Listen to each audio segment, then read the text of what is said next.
Two companies I started almost died in the same way and for the same reason.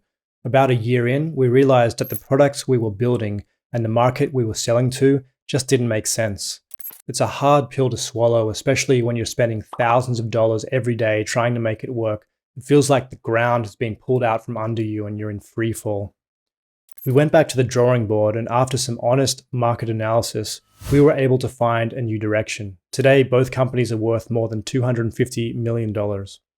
In this video, I'll walk you through the market analysis tools that we used and how you can use them to value markets and assess competitors and figure out if the space you're building in can host a billion-dollar business.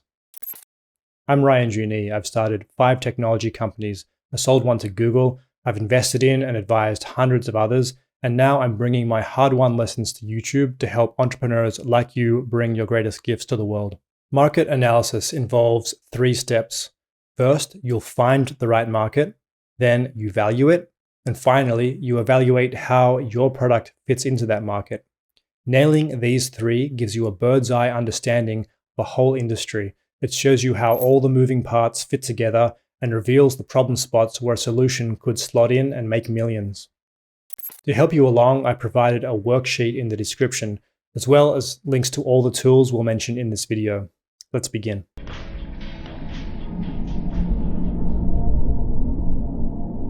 The ideal market to build a startup in is one that's small today, but growing fast, rather than one that's large and has slow or stagnant growth.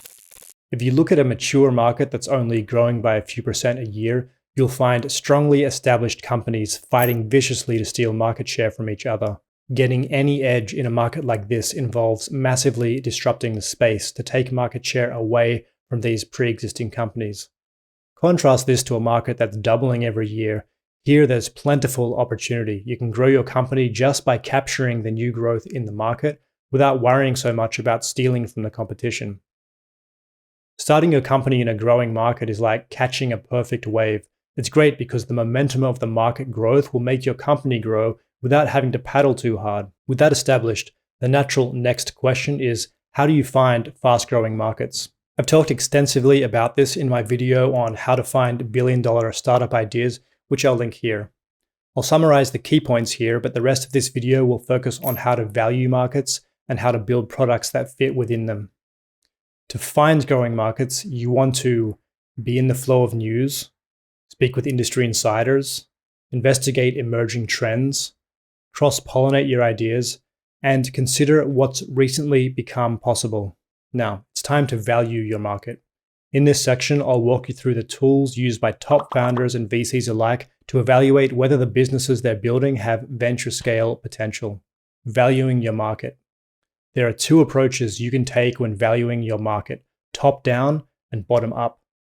For a complete picture, I recommend going through both exercises and making sure your numbers come out roughly the same. Before we begin, I want to point out that everyone knows that the results that come from these analyses aren't an exact science because they rest on a lot of assumptions. Getting the numbers perfect isn't what's important. The vital part that many entrepreneurs miss is being clear about what your assumptions are. As an investor, the only thing I care about when looking at a market sizing in a pitch deck is the assumptions that the entrepreneur has made and whether I agree with them or not. If I don't, I'll dig in and be looking to see whether the entrepreneur has data or insights that support their assumptions. Assumptions are important because often tiny variations in them can have huge outcomes in the model, oftentimes spelling the difference between a venture scale and a non-venture scale business. I'll talk more about this after we run through the ways to construct these models. By the way, if this video has been informative for you, please like and subscribe. It goes a long way in spreading this knowledge. Now, here's how you run a top-down analysis. In a top-down analysis, you look at market research reports and comparable companies to figure out the overall market size, then segment this to estimate how much of that market you could service. A popular way of doing this is by calculating your TAM, SAM, and SOM, which stands for Total Addressable Market, Serviceable Addressable Market, and Serviceable Obtainable Market. It's a bit of a mouthful. The total addressable market is all the people or companies who could possibly buy your product or service. Let's say your business idea is Uber for pet sitters. The first question you'd ask is, how much do people spend on pet sitting around the world? You might be able to find a market research report online that analyzes this market. A quick Google search turns up a market research report that estimates the global pet sitting market at around $2 billion. Your serviceable addressable market is the subset of the TAM that your product or service is targeting and within the geographic region that you're targeting. You've decided that you're only going to target the USA initially, so you'll cut that $2 billion number down. Some more Google searching suggests that the US market is up to 40% of the global pet sitting market. So your $2 billion number is now $800 million. But you also realize that only a certain type of pet owner is likely to use your app, probably younger and more tech savvy. So you estimate this at about 50% of pet owners, and you're now looking at a SAM of around $400 million. Lastly, your serviceable obtainable market is the share of the SAM that you can realistically capture. While it would be nice to attract all of those pet owners to your app, a more realistic estimate considering the inevitable competition might be something like 50%. So your SOM estimate is 200 million. For comparison, Uber, the car sharing company, is clearly the dominant ride sharing app, and it has a market share of roughly 70%. The idea behind a top-down analysis is to get a ballpark estimate of how much your company could be making at scale if it succeeds.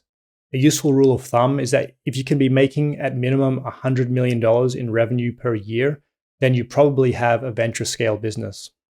Depending on the macroeconomic factors at the time, your business could be valued at 10x revenue. So $100 million in revenue means you have a $1 billion business. A bottom-up analysis involves building a model based on how you price your product or service, the number of customers you can acquire per month, also called your growth rate, and your retention rate. We're still rolling with the Uber for pet sitters example. Let's say you believe you're going to be charging on average $100 for pet sitting services, and you can expect an average customer to use the service maybe 4 times a month. That means your monthly average revenue per customer is around $400. You believe that you'll get 100 customers in the first month and expect that to grow, say 10% month over month in the first year. You also assume that you'll lose 1% of your customers each month. Maybe they no longer own pets or they just aren't happy with your service. If you follow along with this example model in the download that comes with this video, you'll see that you end the first year with around 250 customers and $800,000 in revenue. You then assume you'll double your number of customers for the next few years, and then the growth rate begins to slow down as the company and the market matures. As the model shows, your revenue in year 10 will be around $220 million. In this example, our numbers from the top-down and bottom-up analysis came out to be remarkably similar. If they don't match, it's wise to go over your assumptions in each model and understand what accounted for the difference. On that topic, assumptions really are the most important part of this whole process. To illustrate this, let's take the same bottom-up analysis, but halve the projected growth rate. Now it's no longer a $220 million revenue business in year 10, but rather a $16 million business, which is not considered venture scale. It's worthwhile to draw up a number of scenarios with optimistic, conservative, and middle ground assumptions for your business so that you can get a feel for the range of possible outcomes. Note that in this example, I didn't talk about gross margins, and I ignored the fact that Uber for pet sitting is a marketplace business, so you don't capture all that revenue for your company. I just wanted to keep the analysis simple in this video to illustrate the methodology. In order to truly understand the market though, you have to know about how your product fits into that market. This affects everything from your launch plan, market size, sales model, and more. In the next section, I'll walk through the best framework I've found for thinking about this. Here, we'll be borrowing from Steve Blank's book, The Startup Owner's Manual. It's the most scientific book you can get on starting businesses. In it, he speaks about 4 distinct market types that you can build a business in: an existing market, a resegmented market, a new market, and a clone market. An existing market is the simplest. It's when you sell a product in a defined market with a pre-existing customer base. The advantage of this is that the needs of the customer are already understood. The disadvantage is that these markets are full of competition. So to differentiate yourself, you'll have to be exponentially faster, easier to use, or somehow 10x better than the other companies in some important metric. Venture scale success in an existing market is hard to pull off. It relies on executing perfectly since you'll be competing for market share from other giant companies. Resegmenting an existing market is a bit easier. This involves carving out a niche for yourself within a mature market. Take Figma, for example. In the graphic design space, they provided a product that was distinctly different from dominant players like Adobe Photoshop by being simpler, collaborative, and web-based. Having understood the needs of a subset of customers especially well, they built something just for them and found great success, being recently acquired for $20 billion. A new market is when you're creating something entirely new,